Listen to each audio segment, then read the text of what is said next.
My name is Madison Hayes, and I'm 32 years old. What happened at my sister's wedding still makes headlines in our business community. Picture this: 200 guests in a grand ballroom, my mother's hand connecting with my face so hard my diamond earring flew across the marble floor. The reason? I refused to hand over the keys to my $2 million penthouse, right there during the reception speeches. But here's what nobody expected. When the CEO of one of the city's largest investment firms walked through those ballroom doors an hour later, my mother's scream could be heard 3 floors up. The man who entered wasn't just any CEO. He controlled 40% of my father's company, and he had something very specific to say about what he'd just witnessed on a live stream. Before we dive into this story, please take a moment to like and subscribe, but only if you genuinely enjoy stories about standing your ground. Where are you watching from? Drop your location and local time in the comments below. Let me take you back to that morning when I thought I was just attending my little sister's perfect wedding.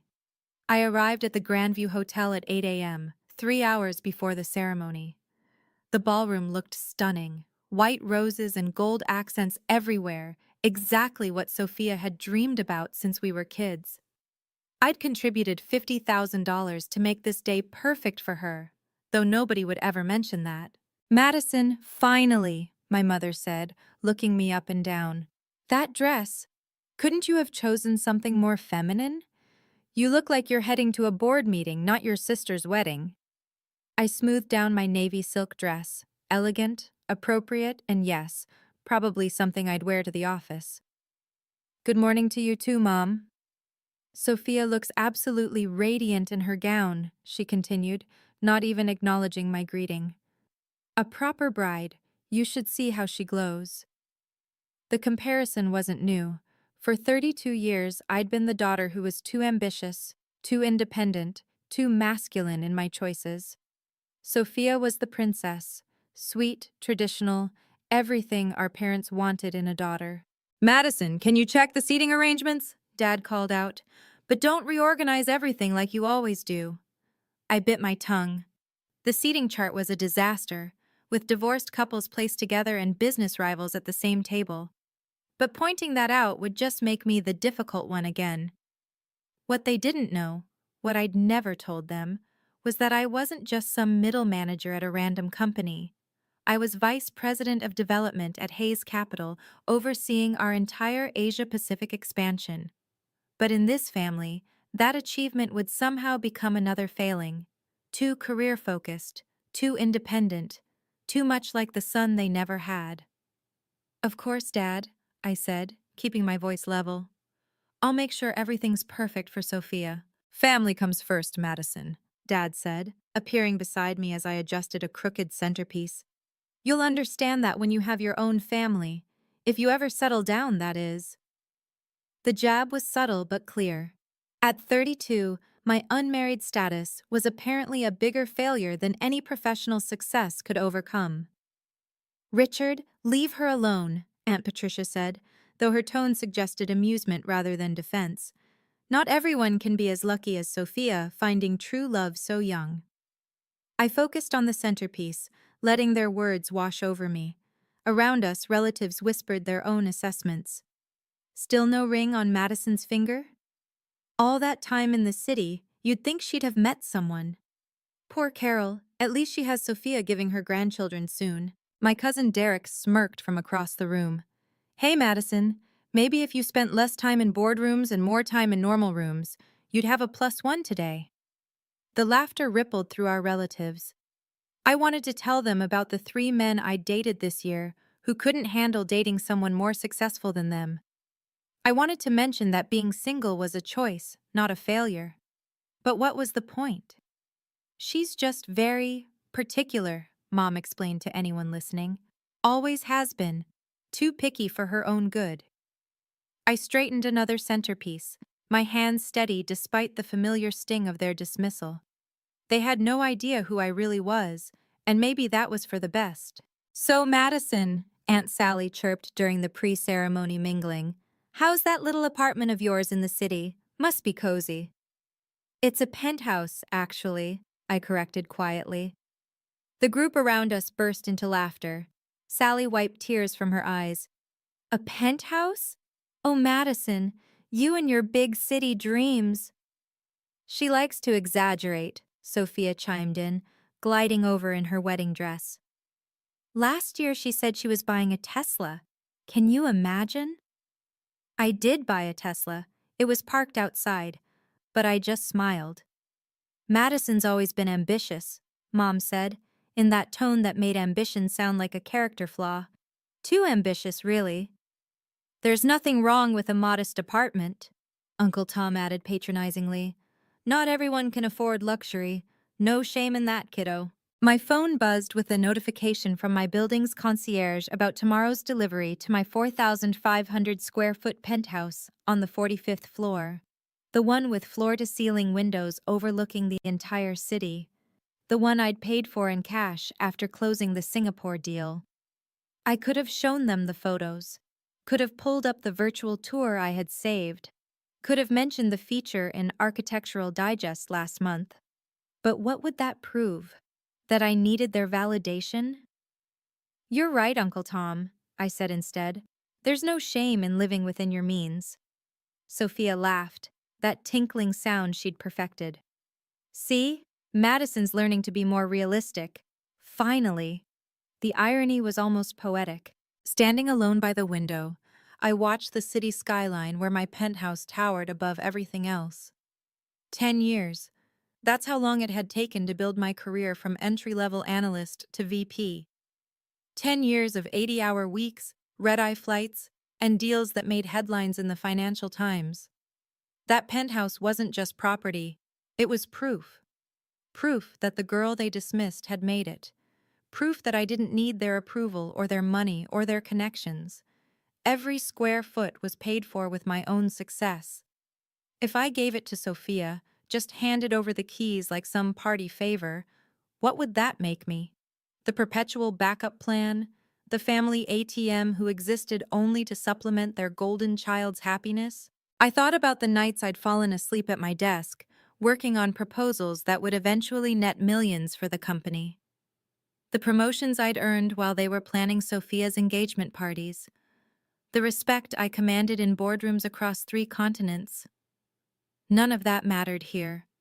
To them, I was just Madison.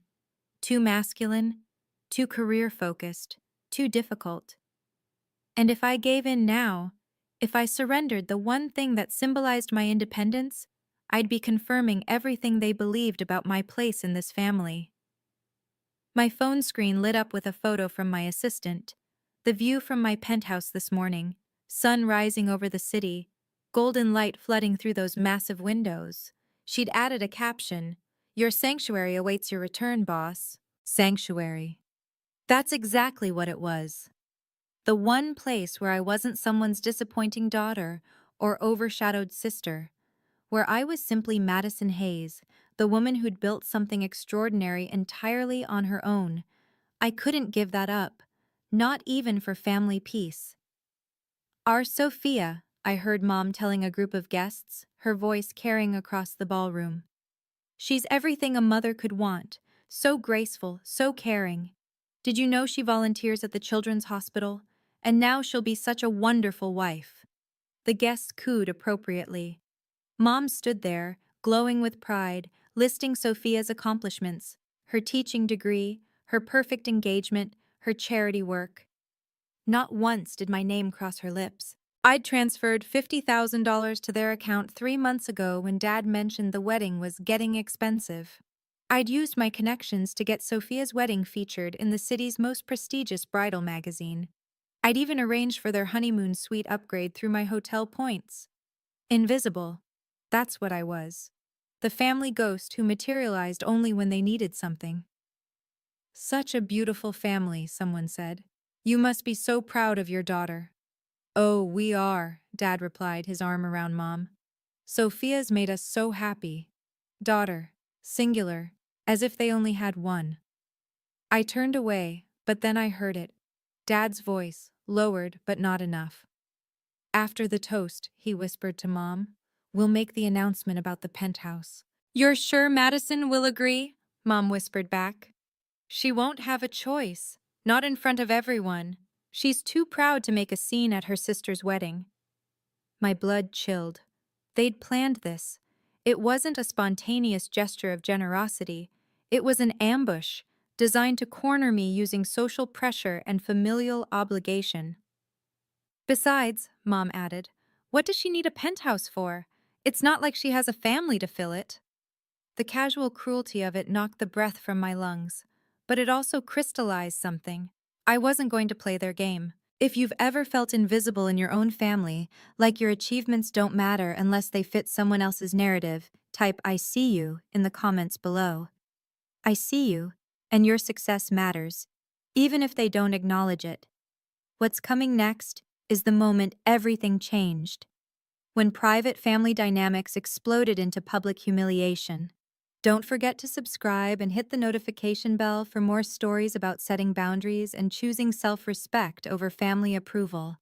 Also, let me know where you're watching from. I love connecting with people who understand that sometimes the hardest battles are with the people who should support us most. The reception was in full swing when Dad stood up, tapping his champagne glass with a spoon. The band stopped playing. 200 guests turned their attention to him. Before we continue celebrating, he began, his voice booming through the microphone, Carol and I want to give Sophia and Brian something special. My stomach dropped. They were really doing this. As you all know, family means everything to us, Dad continued, smiling at the crowd. And there's nothing we wouldn't do for our children's happiness. Children's, plural. But his eyes were fixed on Sophia. That's why we're thrilled to announce that Madison has graciously agreed to give Sophia her city penthouse as a wedding gift. The room erupted in applause. Sophia pressed her hands to her chest and practiced surprise, though the slight smile playing at her lips told me she'd known all along. Brian wrapped his arm around her, grinning. "Oh my God, Madison," Sophia gushed into her own microphone. "Are you serious? The penthouse?" Every eye in the room turned to me. I stood frozen, champagne glass in hand, my mind racing. They'd orchestrated this perfectly. The announcement, Sophia's response, the public setting that made refusal seem monstrous. "Madison, come up here," Dad called out, waving me forward. "Let's have the whole family together for this special moment." The applause continued. People were smiling, nodding, some even wiping away tears at this beautiful gesture. I saw my boss's wife at table 12, 3 major clients at table 8.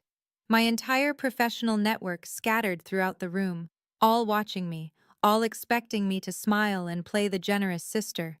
This wasn't just an ambush. It was a calculated assassination of my autonomy. I set down my champagne glass and stood slowly. The room fell silent, waiting. "I'm sorry, what?" My voice carried clearly without the microphone. Dad's smile faltered slightly. "Your penthouse, sweetheart, for Sophia and Brian." "This wasn't discussed with me," I said, keeping my tone level and professional. A ripple of whispers crossed the room. Dad's face reddened. "Don't be selfish on your sister's day," he said, still holding the microphone, ensuring everyone heard his words. "Dad, this is inappropriate. We can discuss this privately." "There's nothing to discuss." Mom grabbed the microphone from Dad. "It's a wedding gift, from the family." "It's my property," I stated simply. "And I haven't agreed to anything." The whispers grew louder. I heard fragments. "How could she? On her sister's wedding day? So selfish." Sophia's eyes welled with perfectly timed tears. "Madison, I thought you'd want me to be happy." "Your happiness doesn't require my home, Sophia." "It's just a property," Dad boomed. "You can buy another one." "Then you buy her one," I replied. Gasps echoed through the ballroom. Someone at table 3 actually clutched their pearls. The wedding photographer kept shooting, his camera clicking rapidly. "Madison, please," Brian interjected, trying to play peacemaker. "We'd take such good care of it." "I'm sure you would, but the penthouse is not available." Mom's face had turned an alarming shade of purple. Dad looked like he might have a stroke. And Sophia? Sophia's mask of sweetness was cracking. revealing something uglier underneath. "Come on, Madison," Aunt Sally called out. "It's family." "You don't even have a family to fill it," Uncle Tom added. "Sophia needs it more." "She's getting married, starting a life," someone else chimed in. "What do you need all that space for?" The pressure mounted from every direction. Each comment another stone added to the wall they were building around me. "Be reasonable," my cousin Derek shouted. "Stop being so difficult." "It's not like you can't afford another place," Aunt Patricia added, "with your big important job." The sarcasm in her voice was unmistakable. They still didn't believe I was successful. Even now they thought the penthouse was some kind of fluke or exaggeration. "That's generous of you to assume," I said, my voice steady despite the hurricane inside me. "But my financial situation isn't up for public discussion." "Everything's about money with you," Mom spat into the microphone. "Your sister's happiness should matter more than property. If Sophia's happiness depends on taking what's mine, perhaps we should examine that." More gasps. Someone at the back actually booed. The photographer was still shooting, his flash creating a strobe effect across the scene. Through it all, I kept my hands steady at my sides. No trembling, no tears. I'd negotiated with CEOs who ate junior executives for breakfast. I'd stood my ground in boardrooms where millions were at stake. I wasn't going to crumble now, not in front of people who'd diminished me my entire life. "The penthouse is not available," I repeated, each word clear and final. My phone vibrated insistently in my clutch. I pulled it out, needing a moment's distraction from the hostile stares. 3 missed calls from MC and a text that made my pulse quicken. "Saw the livestream, on standby." Livestream? I glanced around and spotted Brian's younger brother, phone propped up on table 6, streaming the entire reception to Facebook Live. The red live indicator blinked mockingly. How many people were watching this disaster unfold in real time? Another text from MC. "Your call, say the word." Marcus Chen. My mentor, my boss, and coincidentally, the man who owned 40% of my father's company, though Dad had no idea his silent partner and his daughter's CEO were the same person. We'd kept that information compartmentalized for exactly this kind of situation. "Madison, put the phone away," Mom snapped. "This is family time." "Apparently, it's also public entertainment," I said, nodding toward the live stream setup. "Your son-in-law's family is broadcasting this to the internet." Brian's brother quickly grabbed his phone, but the damage was done. Who knew how many people had already seen my parents trying to publicly coerce me into surrendering my home? "Wait for my signal," I texted back to Marcus, then slipped my phone back into my clutch. "So dramatic," Sophia sighed into the microphone, playing the victim perfectly. "All this fuss over a piece of property. I thought my sister loved me enough to want to help start my marriage off right." The crowd ate it up. Poor Sophia, rejected by her cold, selfish sister. But I noticed something. Dad kept checking his phone too, his face growing paler with each glance. The live stream had consequences he hadn't anticipated. "Your wedding is trending, by the way," I told Sophia quietly. "Congratulations." Standing there, surrounded by judgment, a memory surfaced from 6 months ago.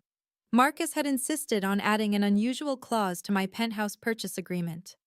"Trust me," he'd said, reviewing the papers.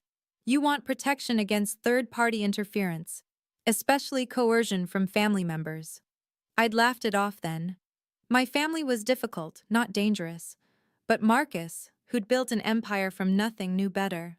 "If anyone tries to force you to transfer ownership under duress," he'd explained, "this clause activates. The company retains right of first refusal and can intervene to protect the asset and you." The penthouse had originally been a corporate property, transferred to me as part of my compensation package. The paper trail was impeccable, the ownership legitimate. But that clause 15.3, I remembered, gave Hayes Capital legal standing to intervene if someone tried to force me to surrender it. It wasn't just about property law. It was about protecting executives from exactly this kind of manipulation. Marcus had seen too many successful women pressured into giving up their assets to family members who felt entitled to their success. Madison's always been stubborn, Dad was saying to the crowd, trying to salvage the situation. But family comes first. She knows that. Family doesn't ambush each other, I said quietly, but my voice carried. The room went silent again. Even the waitstaff had stopped moving, trays balanced in their hands, watching this train wreck unfold. I thought about the documents sitting in Marcus's office safe. The ones that detailed not just the penthouse ownership, but the entire financial structure of Hayes Capital. The ones that would be very interesting to my father if he knew his daughter was essentially his business partner's right hand. Thank God for that clause, Marcus insisted on. Mom descended from the head table like an avenging angel, her beaded gown catching the light as she stormed across the dance floor. She still clutched the microphone, her knuckles white around it. Madison Hayes, her voice boomed through the speakers, you will not ruin this day. You will not embarrass this family. I'm not the one creating a scene, Mother. We raised you better than this. She was 3 feet away now, close enough that I could see the vein throbbing in her temple. We gave you everything. You gave Sophia everything, I corrected. I earned what I have. You ungrateful. She caught herself, remembering the audience. Then, with forced sweetness that fooled no one, Sweetheart, just give your sister the keys. It's such a small thing. No. The word hung between us like a challenge. Mom's face cycled through emotions, disbelief, rage, humiliation. The entire ballroom held its breath. You will do this, she hissed, momentarily lowering the microphone. Or so help me. Or what? I asked, genuinely curious what threat she thought would work. She raised the microphone again. Everyone. My daughter seems to have forgotten what family means. Perhaps you can help remind her. The crowd stirred uncomfortably. Some people called out support for Sophia, but others had gone quiet, sensing this had crossed a line. Give your sister the keys. Mom's voice had dropped to a dangerous whisper that the microphone still caught. Now. No. You selfish, ungrateful girl. The words exploded from her. After everything we've done, everything we've sacrificed, you can't do this one thing? You're a disgrace to this family. She was close enough now that I could smell her perfume. The same suffocating floral scent from my childhood. Close enough to see years of resentment burning in her eyes. The slap came without warning. Mom's hand connected with my cheek with such force that my head snapped to the side. The crack echoed through the ballroom's perfect acoustics, amplified by the microphone she still held. My diamond earring, a gift to myself after closing the Singapore deal, flew off, arcing through the air in what seemed like slow motion before hitting the marble floor with a delicate ping. 200 guests gasped in unison. Then silence. Complete, absolute silence. The kind that makes your ears ring. The kind that makes every heartbeat sound like thunder. I stood perfectly still, my cheek burning, feeling the heat spread across my face. The photographer's camera had stopped clicking. The waitstaff stood frozen. Even the children at table 15 had gone quiet. Mom's hand remained suspended in the air, as if she couldn't quite believe what she'd done. The microphone in her other hand picked up her ragged breathing. I could see everything reflected in the mirrored walls. My reddening cheek, Mom's shocked face, Dad half standing from his chair. Sophia with her hands pressed to her mouth in what might have been genuine surprise. Brian's brother had his phone up again, capturing everything. The earring lay on the white marble, its diamonds catching the chandelier light, maybe 10 feet away. Such a small thing, but somehow it felt like the most important object in the room. I didn't move, didn't speak, didn't even bring my hand to my burning cheek. I just stood there, letting the silence say everything that needed to be said.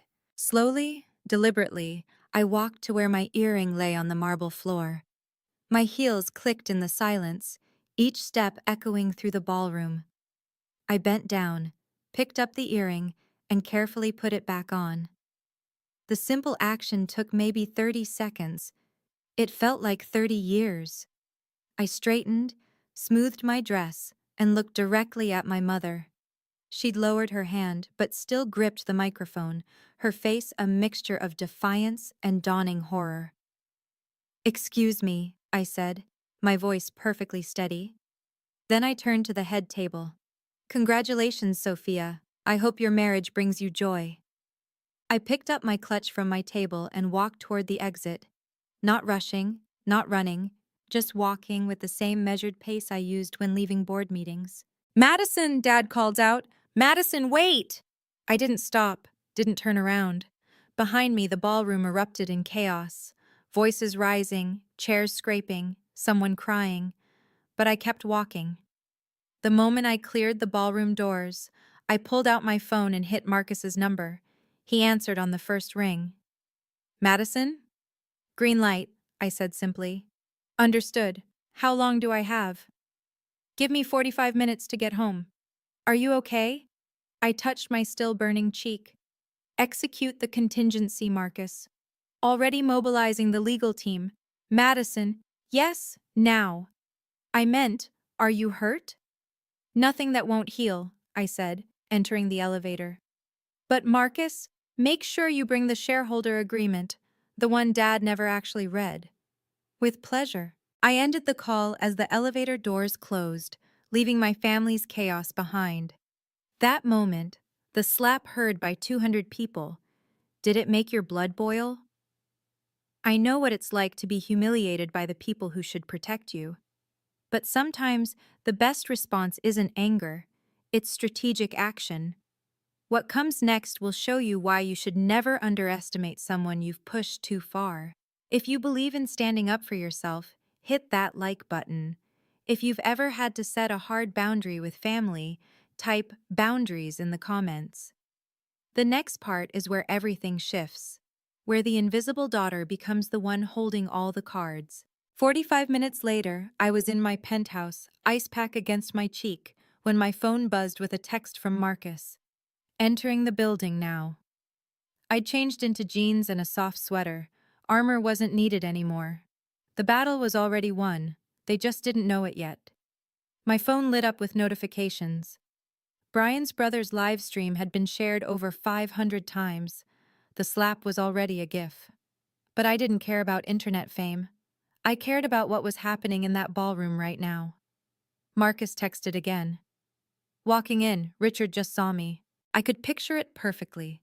Marcus Chen, in his $10,000 Armani suit, walking into that ballroom with his signature confidence. 2 lawyers flanking him, briefcases in hand. The same Marcus Chen whose name appeared in Forbes. The same one my father had been desperately trying to schedule a meeting with for 6 months. Another text. His face just went white. Then, "Your mother is screaming." I walked to my floor-to-ceiling windows, looking out at the city lights. Somewhere down there, in that grand ballroom, my family was learning a lesson about consequences. My phone rang. Unknown number. "Hello? Madison?" It was Brian's brother, whispering. "You need to see this. Your dad looks like he's about to pass out. This Chinese guy in a suit just said your name and something about partnership agreements. Your mom literally screamed when she saw him. Who is this guy?" "Someone who believes in protecting his investments," I said. "Your dad keeps saying Mr. Chen over and over. Is this the Chen? The one who owns—" "I have to go," I said, ending the call. The city sparkled below, peaceful and oblivious. But in that ballroom, an empire was shifting. My phone rang again. This time it was Marcus. "You're on speaker," he said. "I'm here with your parents and their guests." I could hear the ballroom's stunned silence in the background. "Richard?" Marcus's voice carried that CEO authority that made board members squirm. "I need to clarify something for everyone present. Madison Hayes is not just some employee at my company. She's our Vice President of Development, managing our entire Asia-Pacific expansion." I heard collective gasps through the phone. "That's impossible," my father's voice, weak and confused. The Singapore deal that netted us 40 million? Madison led that. The Tokyo office that's now our most profitable branch? Madison built that from the ground up. The partnership with Samsung that your company desperately wanted a piece of? Madison negotiated every detail. You're lying, Mom's voice, shrill and desperate. Mrs. Hayes, your daughter is one of the most valuable executives in this city. The penthouse you tried to take, it was part of her executive compensation package. A package that, I should mention, includes certain protections. What protections? Dad asked. The ones that activate when someone attempts to coerce her into surrendering corporate assets, which, according to the live stream that's now been viewed 20,000 times, is exactly what happened here tonight. 20,000 in less than an hour. Furthermore, Marcus continued, as someone who owns 40% of your company, Richard, I'm deeply concerned about the judgment you've displayed tonight. Publicly attempting to steal from your own daughter? Allowing your wife to assault her? This raises serious questions about your leadership. You can't. This is family business, Dad sputtered. The moment you made it public, you made it my business. Madison, are you still there? I'm here, I said clearly. Would you like to press charges for assault? The ballroom held its breath. Let me explain something, Marcus's voice continued through the speaker. That live stream shows clear assault and attempted coercion. This triggers Clause 15.3 of our shareholder agreement, Richard, the one about moral turpitude and conduct unbecoming of leadership. What are you talking about? Dad's voice cracked. Page 47 of the agreement you signed 5 years ago. I can call an emergency board meeting within 24 hours.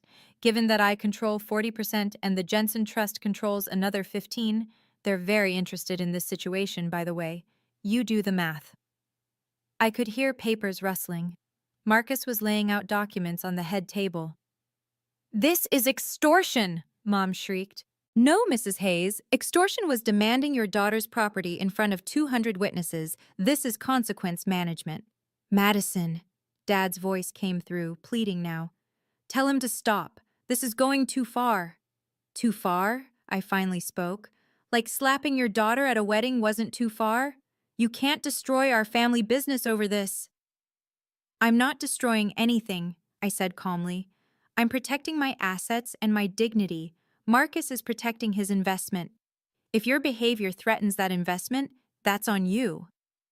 The video is everywhere, someone whispered in the background. It's on Twitter, Facebook, the local news picked it up. Here's what's going to happen, Marcus announced. Richard, you have 48 hours to issue a public apology to Madison. A real one, not some PR nonsense. You'll acknowledge her professional achievements and her right to her own property. Carol, you'll do the same, and you'll stay away from Madison permanently. Or what? Mom demanded. Or I exercise my options as a major shareholder.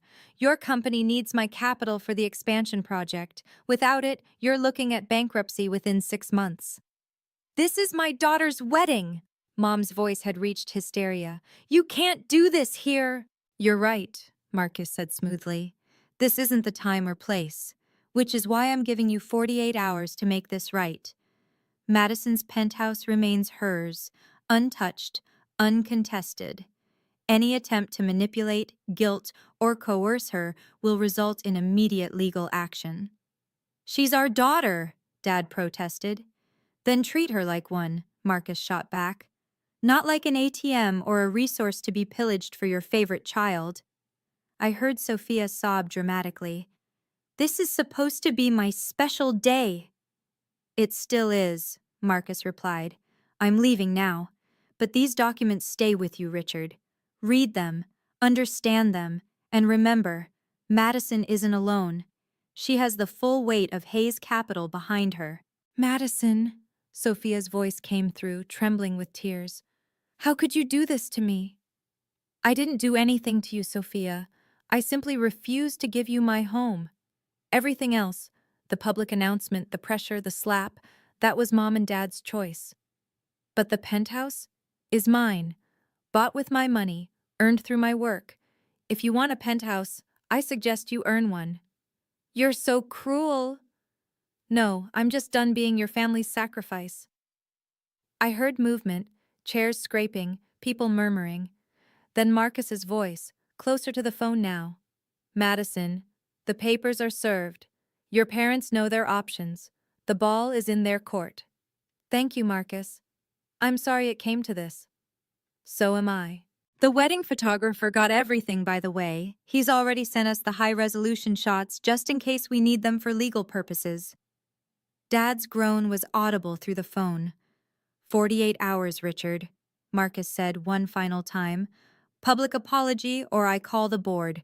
Madison, I'll see you Monday. The line went dead. I stood in my penthouse, looking out at the city, finally able to breathe. My cheek still stung, but something else had lifted. 32 years of weight I hadn't realized I'd been carrying. Within 2 hours, my phone was exploding with messages. The video had gone beyond viral. It was everywhere. Entitled Parents Demand Daughter's $2 penthouse at wedding was trending on 3 platforms. Sophia called 15 times. I didn't answer. Mom texted, "You've ruined everything. Your sister's wedding is destroyed. Guests are leaving. Are you happy now?" Dad's message was different. "We need to talk, please." But the most interesting messages came from unexpected sources. 3 of Dad's biggest clients had seen the video. "Richard, I'm concerned about what I just witnessed. We need to discuss our contract. Jim Patterson, Patterson Industries. This is deeply troubling behavior. My wife is insisting we reconsider our partnership. David Kim, Kim Electronics. I don't do business with people who hit their children. Contract terminated. Sarah Williams, Williams Logistics. That last one was a $3 million annual contract. Gone. Brian's family group chat, which I'd been added to months ago, was in chaos. His mother, "We're leaving. This is disgraceful." His father, "The wedding is off until we understand what kind of family we're joining." The wedding was falling apart, and I wasn't even there. Marcus texted privately, "Your father just called. He's panicking about the clients. 3 more have reached out with concerns." Then, the most satisfying message of all, from someone who'd recorded everything. "Your mom fainted when she realized the CEO of Hayes Capital was your boss. Like, actually fainted. They had to call paramedics." I poured myself a glass of wine from the bottle I'd been saving for a special occasion.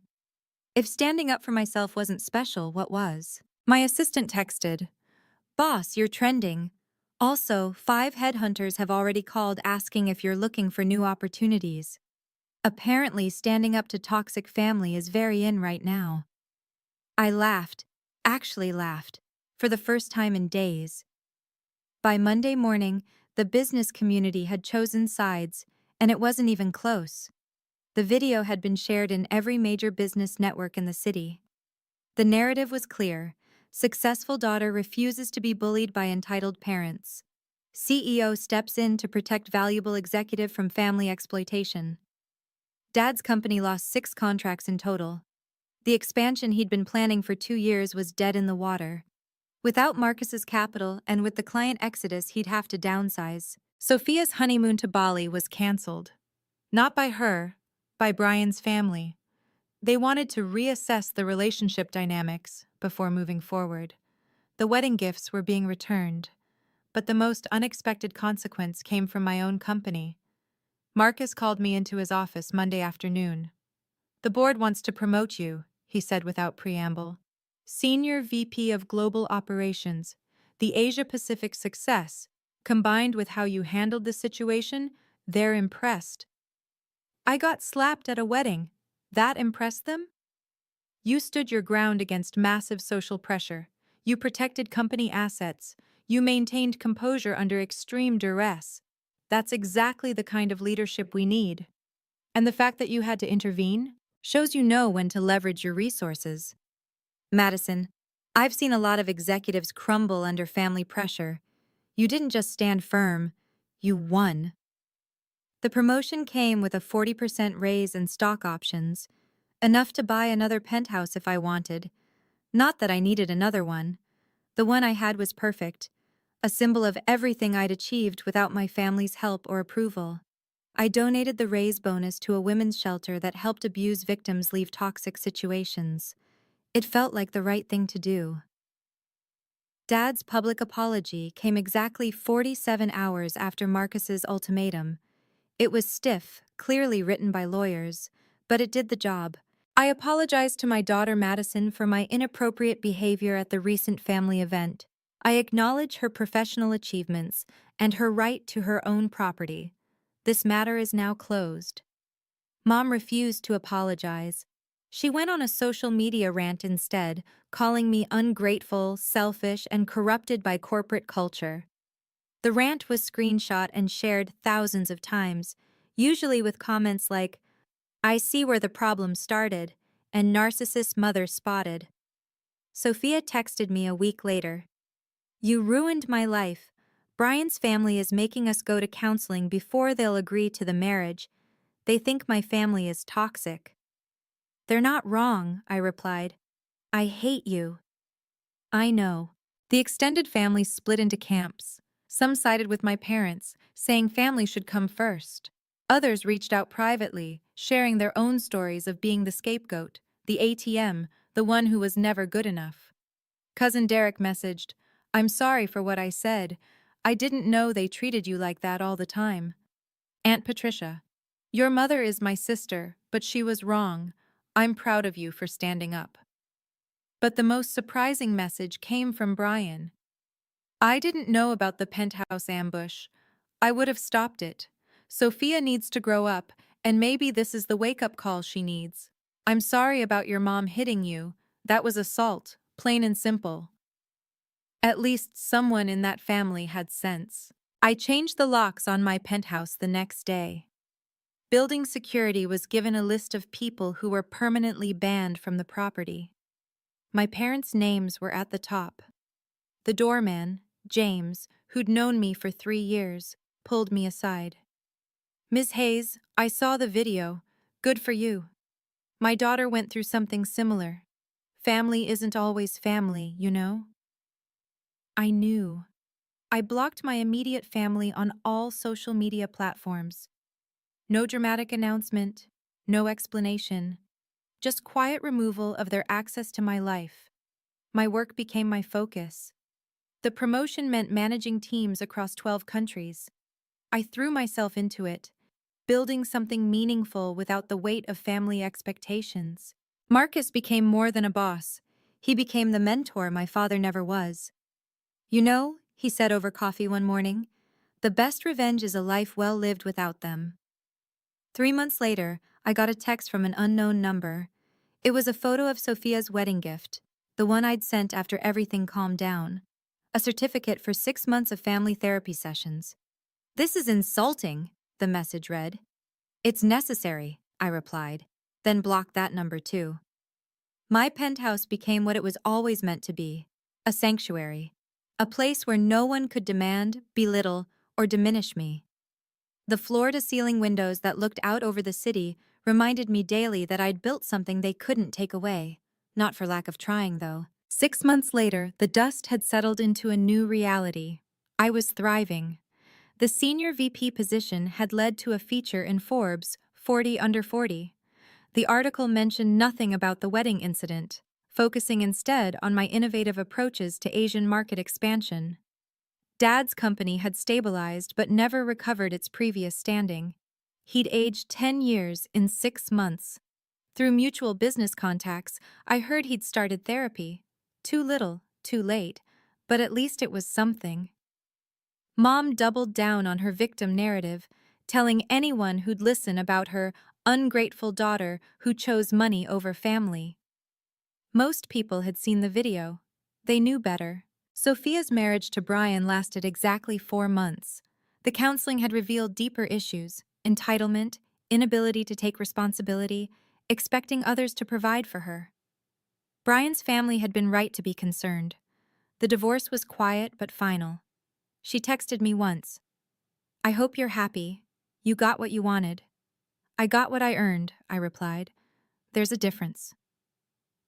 The family I found at Hayes Capital became my real family. We celebrated wins together, supported each other through challenges, and never once did anyone demand I sacrifice my success for their comfort. Marcus and his wife invited me to their family dinners. His daughters, both in college, looked up to me. "You're proof we don't have to shrink ourselves for anyone," the older one said. That was worth more than any approval my birth family could have given. So here's what I learned from that disaster of a wedding. Blood doesn't make you family, respect does. Success isn't something you owe to people who never supported your journey. And sometimes, the most powerful thing you can say to toxic family is nothing at all. My penthouse remains mine. Every morning, I watch the sunrise through those floor-to-ceiling windows, coffee in hand, grateful for the peace I fought to protect. It's not just property, it's proof that I chose myself when everyone expected me to choose them. If you're struggling with family who demand more than they give, who take credit for successes they didn't support, who expect you to light yourself on fire to keep them warm, know this: your boundaries matter. Your success is yours. Your peace is worth more than their approval. You don't owe anyone your hard-earned achievements just because you share DNA. You don't have to accept disrespect in the name of family harmony.